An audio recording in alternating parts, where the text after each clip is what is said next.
साहब नमस्कार ನಮಸ್ಕಾರ ನಮಸ್ಕಾರ ಹೇಗಿದ್ರಿ ಸೇಠ್ಜಿ ಈ ಮನೆ ಕೊಂಡ್ಕೊಳ್ಳೋ ವಿಷಯ ಎಲ್ಲಿವರೆಗೂ ಬಂತು ಶೇಠ್ಜಿ ಒಂದ್ ನಿಮಿಷ ಶೇಠ್ಜಿ ಈ ಮನೆಯನ್ನ ನಾವು ಕೊಂಡ್ಕೊಳ್ಳೇಬೇಕು ಅಂತ ಈ ಮನೆಯವರು ಮಿನಿಸ್ಟರ್ ಕಡೆಯಿಂದ ಇನ್ಫ್ಲೂಯೆನ್ಸ್ ಮಾಡಿಸ್ತಿದ್ದಾರೆ देखो मिनिस्टर साहब ಇನ್ನು 70 ಲಕ್ಷಗೆ ಅವ್ರಿಗೆ ಕೊಡ್ಬೇಕು ಆಮೇಲೆ ಈ ಮನೆ ನಮ್ಮದೇ ಏನೇ ಇನ್ನು ಕೊಂಡ್ಕೋತೀನಿ ಅಂತ ಹೇಳ್ತಾ ಇದಾರೆ ಅಂದ್ರೆ ಇವ್ರು ಸರಿಯಾಗಿ ಹೆದರ್ಸಿಲ್ಲ ಅನ್ಸುತ್ತೆ ನೋಡಿ ಸೇಠ್ಜಿ ಒಳ್ಳೆ ಡೀಲೇ ಮಾಡ್ತಾ ಇದ್ದೀರಾ ನಮ್ ಪಾರ್ಟಿ ಫಂಡ್ಗೂ ಏನಾದ್ರೂ ಕೊಡಿ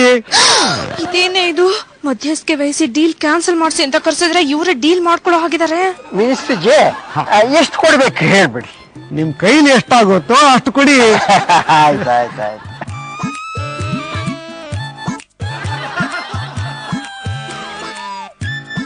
1 ಲಕ್ಷ ಇದೆ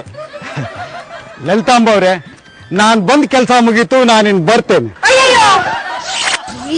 ಇವರೆಲ್ಲರೂ ಸೇರ್ಕೊಂಡು ಡೀಲ್ ನ ಕ್ಯಾನ್ಸಲ್ ಮಾಡೋ ತರನೇ ಇದೆ ಏನ್ರಿ ಮಾಡೋದೀಗ ರೊಟ್ಟಿ ಜಾರ್ ತುಪ್ಪಕ್ಕೆ ಬೀಳುತ್ತೆ ಅನ್ಕೊಂಡ್ರೆ ನನ್ ಕಾಲ್ ಜಾರಿ ಕೆಸರಿಗೆ ಬೀಳ್ತಾ ಇದೆಯಲ್ಲೇ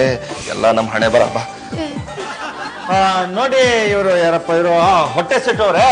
ನಿಮ್ ಹತ್ರ ಒಂದು ಮುಖ್ಯವಾದ ವಿಚಾರ ಹೇಳ್ಬೇಕು ಅಂತ ನಿಮ್ಮನ್ನ ಇಲ್ಲಿ ಕರೆಸಿರೋದು देखो ಡಾಕ್ಟರ್ ಭಯ್ಯ ನಾನು ನಿಮ್ಮ ಹತ್ರ ಒಂದು ಮುಖ್ಯವಾದ ವಿಷಯ ಮಾತಾಡ್ಬೇಕು ಅಂತ ಬಂದಿರೋದು ಇರಿ ನಾನ್ ಮೊದ್ಲು ಹೇಳ್ಬಿಡ್ತೀನಿ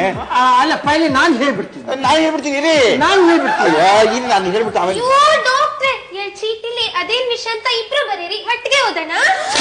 ಹೆಚ್ಚಿದೆ ಕಣೆ ಕೊಡಿ ಒಂದ್ ಚೀಟಿ ಪಾಪ ಅವ್ರಿಗೊಂದು ಕೊಡು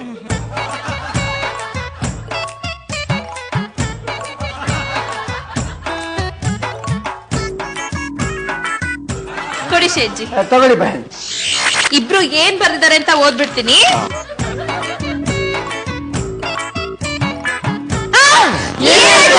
ಈ ಡೀಲ್ ನಂಗೆ ಇಷ್ಟ ಇಲ್ಲ ದಯವಿಟ್ಟು ಇದನ್ನ ಕ್ಯಾನ್ಸಲ್ ಮಾಡಿ ಅಂತ ಇಬ್ರು ಬರ್ದಿದ್ದಾರೆ